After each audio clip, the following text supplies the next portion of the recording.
দেশের পরিস্থিতির কিছুটা উন্নতি, কারফিউ পরিস্থিতি শিথিল এবং রাস্তায় গণপরিবহনের সংখ্যা বাড়ার কারণে হযরত শাহজালাল আন্তর্জাতিক বিমানবন্দরে গেল কয়েকদিন ধরে যে অবস্থা ছিল, ফ্লাইট মিস হওয়ার ভয়ে আগেভাগে বিদেশগামী যাত্রীরা এয়ারপোর্টে এসে অবস্থান করছিলেন, সেসব যাত্রীদের ভিড় আজ অনেকটাই কমে এসেছে। এয়ারপোর্ট কর্তৃপক্ষ, প্রবাসী কল্যাণ মন্ত্রণালয় বলছেন যে যারাই ফ্লাইট মিস হওয়ার ভয়ে আগেভাগে এয়ারপোর্টে এসে পৌঁছেছেন তাদের থাকার জন্য 3টি ব্যবস্থা রয়েছে: Bangabandhu wage earners centre, BRAC centre এবং হজ ক্যাম্প। এখানে যোগাযোগ করলে নামমাত্র ভাড়াই কিন্তু এখানে সাময়িকভাবে অবস্থান করতে পারবেন, কিন্তু এখানে অবস্থানরতরা বলছেন যে তারা সেই নাম্বার খুঁজে পাচ্ছেন না। রোডের সিচুয়েশন খারাপ, কখন কি হয়ে যায় বলা যায় না, এর জন্য একটু আগে চলে আসছি। আজকে সকাল 4টা বাজে, এখন ফ্লাইট হচ্ছে আমার রাত 10টা পর্যন্ত।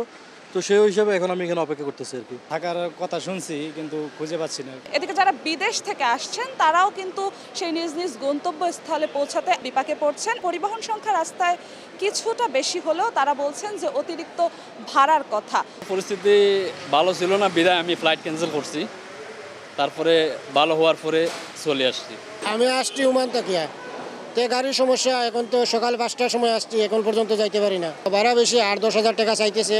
এদিকে ডোমেস্টিক ফ্লাইটের খবর যদি বলি, সেখানেও দেখা যাচ্ছে যে গত কয়েকদিনের তুলনায় যাত্রী সংখ্যা বেড়েছে, টিকিট বেশি বিক্রি হচ্ছে, এখনো অতিরিক্ত দামেই কিন্তু বিক্রি হচ্ছে। টিকিটের ভাড়া আগে ছিল 5 থেকে 5.5, এখন হচ্ছে 6.5 হয়ে গেছে। এই সুযোগ টেনে যদি টিকিটের দাম বাড়ায় দেয়, বাসের দাম বাড়ায়, সেটা তো অলরেডি হ্যারাসমেন্ট হয় আমাদের। এয়ারপোর্ট কর্তৃপক্ষ তারা এখানে অপেক্ষারত বিদেশগামী যাত্রীদের মাঝে খাবার বিতরণ করেছেন এবং তাদের থাকার ব্যবস্থার বিষয়ে প্রচারণা চালিয়ে যাচ্ছেন।